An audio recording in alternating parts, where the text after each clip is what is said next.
Hello everyone and welcome to Wednesday's Talking Reds in association with Tokyo Time. I know you had a good time last night. I certainly did. My name is Mo Stewart, in case you're wondering, and look who's back! Mr. Rob Gutmann. You can tell it's a big game and a big show because he has deigned us. Lord Gutmann has deigned us with his presence, ladies and gentlemen, and we couldn't be happier. Gee. Thanks, Mo. No, it's good to be back after my only 2-week hiatus.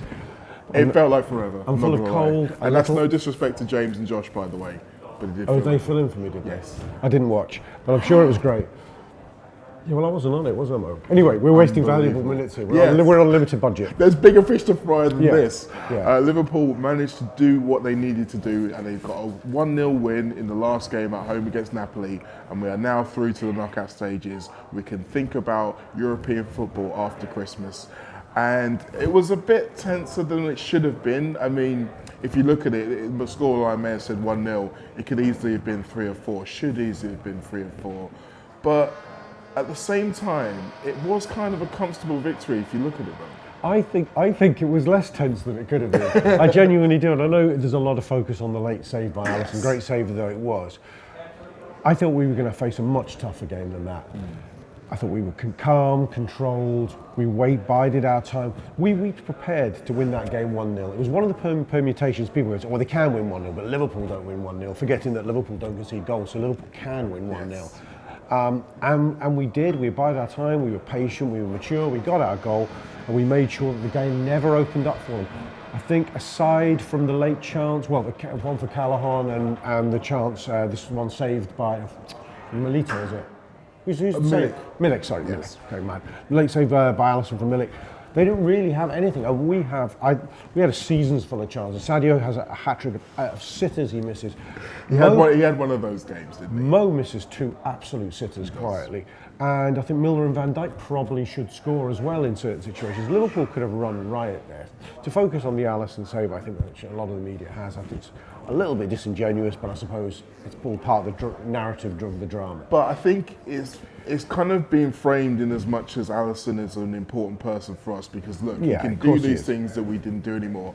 But there's a very key point you make there because when you're talking about the goalie who only has to make one save in the game but makes it and does it and wins you points and wins you games, that only happens when you've got a defence that only allows one good chance in the game, and that's exactly what we had. And talking about the defence in particular, Joel Matip has had what I can think is his best week for Liverpool. When you think about the 3 performances in a row, I want to give him a particular shout out because of his passing.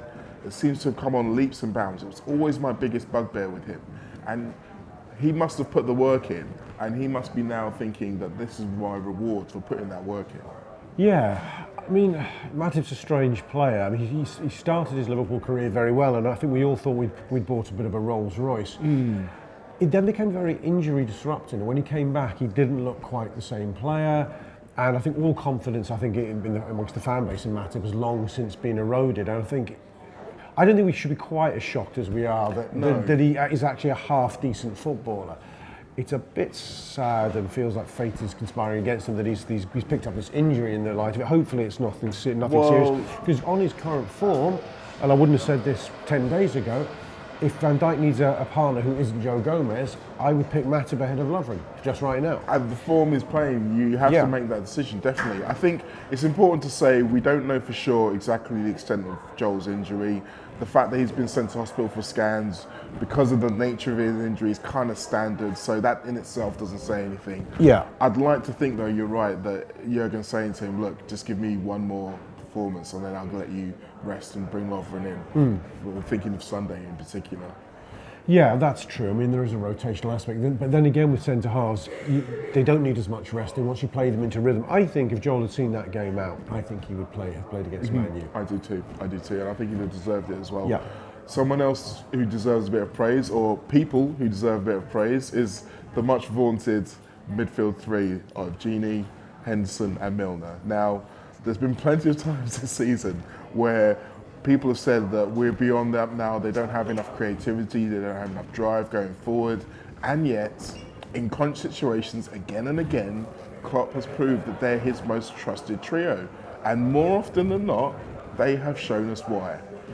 Well, I think it's no coincidence that they're the midfield that get us to the Champions League final. They are a big game midfield. And the reason they're a big game midfield is the spaces are different in bigger games because your opposition comes to play, largely. Yes. If you're playing a bottom six side at home, or even on their own patch where they've parked a bus, you do need more creativity, and I do think that is a blunt midfield. And I think some of the criticism is valid in terms of as a setup, as a balance. In big games, they are his go-to midfield because they give him a range of talents. They give him defensive solidity, and they can all do bits in an attacking sense. But more importantly, the front three in those kind of games are going to have, okay, they may be facing better players, but is that little bit more space than they often find in totally chock-a-block penalty areas against Premier League bottom sixes? That is very true. Although one guy who didn't have a lot of space last night was Mo Salah, because Koulibaly, as he did in the reverse fixture, played really well against him, got some really good tackles in. Until he didn't. Until he didn't, of course. Yeah. And obviously that was a chance for the winning goal that was created between them by Wijnaldum and Milner. But the way he finished it, I mean, that was peak Mo, which feels weird even me saying it because it sounds like I'm talking about myself. But but how good is it to see him back on all cylinders again? Yeah, I mean, I just think he's getting the rub of the green and he's got his confidence. I don't think he ever stopped firing. I think, but there is a level. We saw it last season from Mo. I think the first 2 months he knew he was a good footballer. He was doing everything right, and he scored goals. But there was a point where, as the goals flowed for him, you could see his confidence levels edge up and up and up, and we're seeing that again. That goal for me was reminiscent of his goal against Tottenham last season, which was his best. That was him at his absolutely very, very, very best. He rolls the defender, he skins Koulibaly, who is as good a defender as I've seen at Anfield outside of Virgil van Dijk in a long, long time. Boy, I would love to have Koulibaly. Yeah, that was definitely what I was thinking though, most of that game as well. We had Koulibaly alongside Van Dijk, they could all give up. Jesus Christ. I've said it. Yeah, let's think about that. Well, it's interesting you talk about that because there have been some people who said, because of the now injuries you've mentioned regarding Matip, that maybe we have left ourselves a little bit light.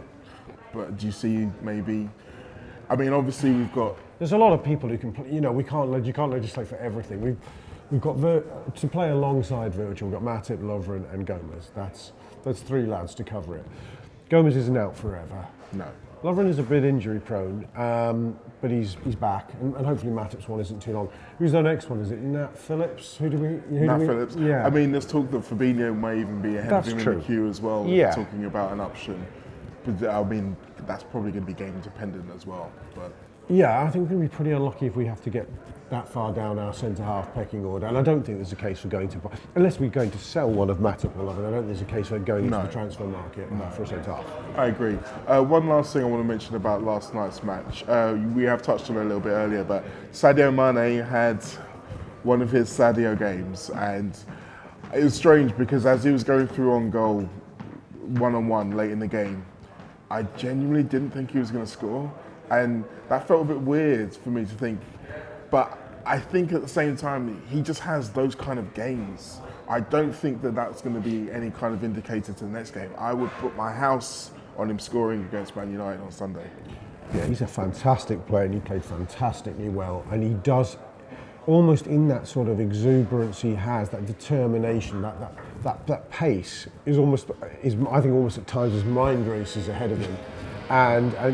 But there are games. Again, I'd liken it to Salah in a certain sense. I remember some games last season. Was it City when we got trounced? That Salah actually has a hat-trick of chances in that game. Really relatively simple ones. All before it's 1-0. Yeah, exactly.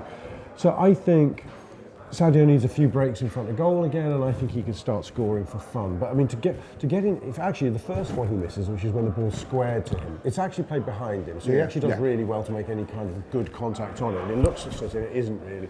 The final one, he does incredibly well to get away from his man. Yes, he does the good part, But yeah, I think the middle one in the middle is a straightforward pass into the net and he tries to be too clever. I also wonder how much the fact that the second goal didn't really change the game, because it was like a two-legger in that respect because of the permutations of score, So it was weird, wasn't it? It was weird. 2-0 was no safer than 1-0. Well, we were saying this, I feel so many people would have. In the ground, as sad as is going through in that last minute, you think it's absolutely irrelevant whether he scores or not. I saw somebody joke on social media that actually it takes longer for them to take the goal kick than to take brings them close to our goal than a kick-off would have been. So it was a strangely unreal situation in those last minutes. But we got the job done. We're into the next phase of European football, and we couldn't be happy about that. Liverpool are still on a roll. Should we go to John to talk about Tokyo Time? I think we should. Tokyo Time is sponsoring Talking Reds for Wednesdays for the foreseeable future, which were made up about. They're a Liverpool company. They're trying to do things differently. They're trying to do things better, a bit like the Anfield wrap. And so they've set up only recently, but already got a lot of traction for kind of what they want to do. They helped us out in America. They gave us hats to wear over there, and very much needed they were in that bacon sun next to the pitch watching the Liverpool boys train. So yeah, since then they've come in, they've asked us about doing something a little bit more formal. So that's what we're going to do. So they're going to be sponsoring Wednesdays on the Talking Reds for the foreseeable future. If you're into your baseball caps, you're into your street style, or you know anyone else who is, or you're looking for presents to buy for people, do check out their website. It's tokyotime.co.uk, or follow them on Instagram. They've got loads of styles, something for everyone, and the fit is really, really good. So yeah, cheers to the boys for supporting us. They're supporting us, so do try and support them, tokyotime.co.uk. Thanks to John there, as ever. So, as we said before, Liverpool are through to the second phase of the Champions League. A fun stat for you. Did you know? Fun stat? A fun stat. Okay. Because it's breaking a bad record, that's why it's fun. Okay.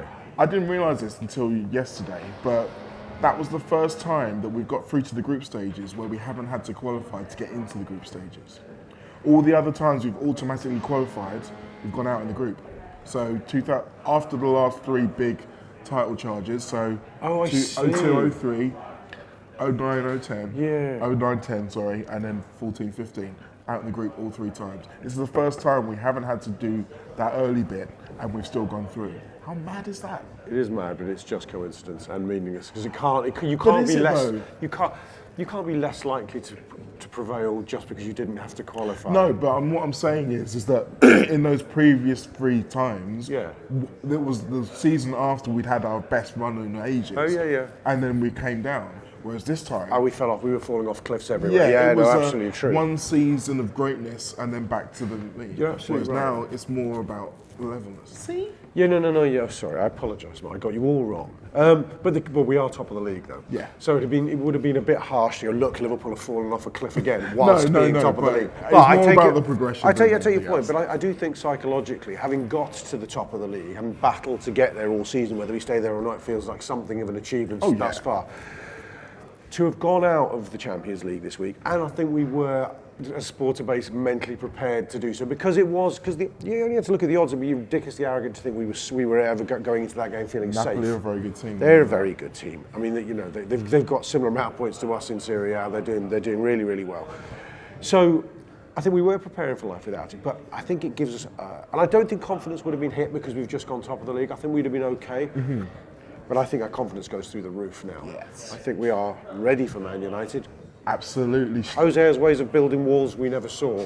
It could possibly exist at heights and densities nobody could ever dream of. So I'm counting no chickens there, let me stress. I'm not mocking anything, but we go into that game very confident. 100%. I mean, I'm imagining the players in the shower at home already wearing their shin pads. You're imagining people in the shower. Yeah, okay. Within the context of football, that's okay. Yeah. And plus, I'm looking at their shins. Right? And looking at their shins. Shapely shins in the shower. Anyway, moving on. But who do you think we might face in the next phase, Mo? In that last 16, who might it be? You're a dick. That's why I'm here. Genuinely, my answer to this question is always the same thing as it has been for the last 2 or 3 years, because it hasn't happened. Who I want us to play Bayern Munich. It's one of the bigger ones who we haven't had in the two-legger in quite some time. And not only that, but their much vaunted team is now definitely coming to the end of its cycle. So I think they'd be a lot easier to beat. I think it would give us confidence in terms of being able to do over another big sides. I just see nothing but positives there. I would like Porto again. I'd like to do one of those happy, quirky things where Porto go, we are definitely going to get revenge, and we go, no, you're not. Yeah. I would like to do Porto. I think my next favourite, I think Dortmund. I know they're useful this season. Dortmund are a good team. Dortmund are a good team. Maybe you're right, maybe Bayern would be better than Dortmund. You know more about European football. I quite like City to draw Dortmund, to be perfectly honest with you. Quite like City to draw Barcelona. Actually, they can't. They can't, that's what I mean. Actually, maybe they can't draw Dortmund either. Did Dortmund win their group? They won last Dortmund night. did win their group. Yes. Yeah, they can't play Dortmund. I don't know who City can play. Well, outside of Dortmund and Porto, we can only play European royalty. Yeah. Juve, Bayern, Barca, Real Madrid. So the odds are that we will play a mighty European side. And hence that's why I like the Bayern idea, because it ticks all of those boxes. It's more likely, it's a big challenge, but I still think it's one that we'll be able to conquer. Who would you want to avoid most? Barca? What if you gave me one team to One avoid? team you can scratch out. Juventus. Really? Really. They've got their shit together. Okay. But United have beaten them. United have beaten Bit them, luckily, but it was very lucky, and that's one of only 2 games they've lost all season long. yeah. Okay. I think, look, we've got to be confident whatever it is. We are. I'm confident. really looking forward to the rest of the season. I can't wait, mate. I can't wait. We've got some. Go on. No. Oh no. It's been a while. So Okay. We've got some Anfield Wrap shows coming up. Post-match show from last night with Neil, Steve Graves, Gibbo, and Paul. The review show today, Neil's doing with Sean Rogers. Yes. I'm doing a show called The Second Look with Adam Melia and Neil, which is a video tactics show, which will be available on YouTube. Those of you who can't see, Adam Melia is literally standing just over there, getting ready. There he is, getting ready. He's in wardrobe. And Andy Kelly will be hosting our One for the Future show, where we look at the academy sides, the under-23 team, the under-18 team. And most of those shows are available via our subscriber service, Tor Player. £5 a month, an absolute snip, isn't it, Lo? It's an absolute snip. It's a deal. It's the bargain of the century. Well, it's the second bargain of the century after Alisson, of course. Yes. So yeah, that was it. I'm sure you've got plenty more celebrating to do, just like we have after we go and talk about it. But the Reds have done it again. We're through to another Champions League knockout, and who knows what it's going to bring this year. Maybe we'll actually get the cup home.